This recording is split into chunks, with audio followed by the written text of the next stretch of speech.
Hi friends, இன்றைக்கி நம்ம கிச்சனில் கோவக்காய் வச்சு ஒரு ஹெல்த்தியான ரொம்பவே டேஸ்டியான அவியல் செய்ய போகிறோம்.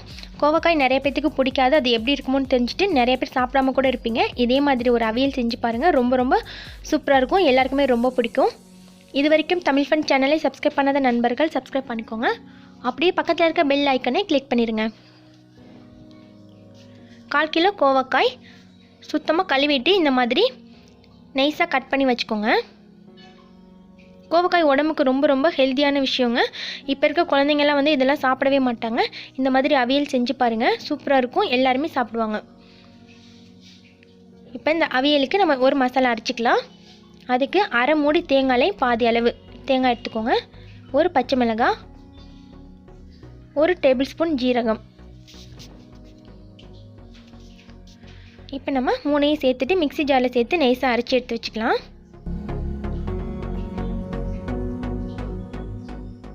உங்களுக்கு காரம் அதிகமாக வேணும் அப்படின்னா 2 பச்சை மிளகாய் கூட நீங்கள் சேர்த்துக்கலாம். 1 மிளகாய் சேர்க்கும் போது நார்மலான காரம் இருக்கும். இப்போ சேர்த்துட்டு தண்ணி கொஞ்சமாக சேர்த்து நைஸாக அரைச்சி எடுத்துகிட்டு வந்துடலாம்.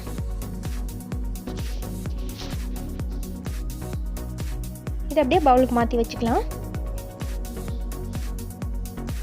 ஸ்டவ் ஆன் பண்ணிவிட்டு குக்கர் வச்சுக்கோங்க. அதில் 4 டேபிள் ஸ்பூன் அளவுக்கு தேங்காய் எண்ணெய் சேர்த்துக்கோங்க. அவியல் வந்து தேங்காய் எண்ணெய் சேர்த்து செஞ்சால் தான் ரொம்ப சூப்பராக இருக்கும். கூடவே 1 டேபிள் ஸ்பூன் அளவுக்கு கடுகு உளுந்தம் பருப்பு சேர்த்துக்கோங்க.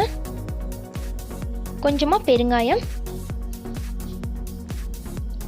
1 காஞ்ச மிளகாய், 2 கொத்து கருவேப்பிலை, கூடவே 1 பெரிய வெங்காயத்தை பொடியாக கட் பண்ணிவிட்டு சேர்த்துக்கோங்க. வெங்காயத்தையும் சேர்த்துட்டு நல்லா வதக்கி விட்டுருங்க. இந்த அவியல் வந்து நம்ம வாணலிலையும் செய்யலாம், குக்கரில் செய்யும்போது ரொம்ப ஈஸியான வேலை முடிஞ்சிடும். 5 நிமிஷத்தில் நம்மளுக்கு ரெடி ஆயிருங்க. வெங்காயம் செவந்து வந்ததுக்கப்புறம் நம்ம கட் பண்ணி வச்சுருக்க கோவக்காயை சேர்த்துக்கலாம். கோவக்காய் சேர்த்துட்டு ஒரு 5 நிமிஷம் போல் நல்லா வதக்கி விட்டுருங்க. இப்போ வதங்கிடுச்சு. நம்ம இப்போ அரைச்சி வச்சுருக்க மசாலாவை சேர்த்துக்கலாம். மசாலா சேர்த்துட்டு தண்ணி வந்து 1/4 டம்ளர் அளவுக்கு சேர்த்திங்கன்னா போதும். தண்ணி வந்து அதிகமாக தேவைப்படாது. சேர்த்துட்டு நல்லா மிக்ஸ் பண்ணி விட்டுருங்க. இப்போ இந்த கோவக்காய்க்கு தேவையான அளவு உப்பு சேர்த்துக்கோங்க. உப்பு சேர்த்துட்டு நல்லா மிக்ஸ் பண்ணி விட்டுருங்க. ரொம்ப சிம்பிளான மெத்தடு, ரொம்பவே டேஸ்டியாக இருக்கும் இது மாதிரி செய்யும்போது. இப்போ நம்ம குக்கரை க்ளோஸ் பண்ணிடலாம். விசில் போட்டுட்டு ஒரு விசில் வரட்டும். 5 நிமிஷம் போல் சிம்மில் வச்சுருங்க.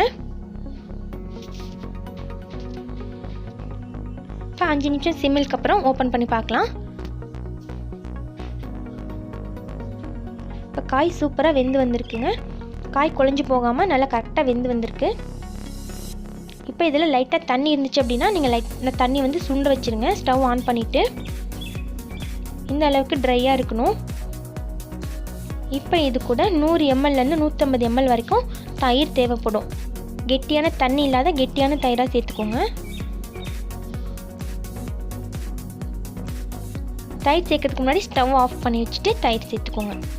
அவ்வளோதாங்க. தயிர் சேர்த்து நல்லா மிக்ஸ் பண்ணி விட்டுங்க. சுவையான கோவக்காய் அவியல் 5 நிமிஷத்தில் சூப்பராக ரெடி ஆயிடுச்சுங்க. இதே மாதிரி நீங்களும் வீட்டில் ட்ரை பண்ணி பாருங்கள். கோவக்காய் பிடிக்காதவங்க கூட ரொம்ப விரும்பி சாப்பிட ஆரம்பிச்சிருவாங்க. அப்புறம் அடிக்கடி செய்ய ஆரம்பிச்சிடுவீங்க. இந்த வீடியோ உங்களுக்கு பிடிச்சிருந்துச்சுன்னா மறக்காமல் லைக் பண்ணி உங்கள் ஃப்ரெண்ட்ஸ்க்கும் ஷேர் பண்ணுங்கள். தேங்க்யூ.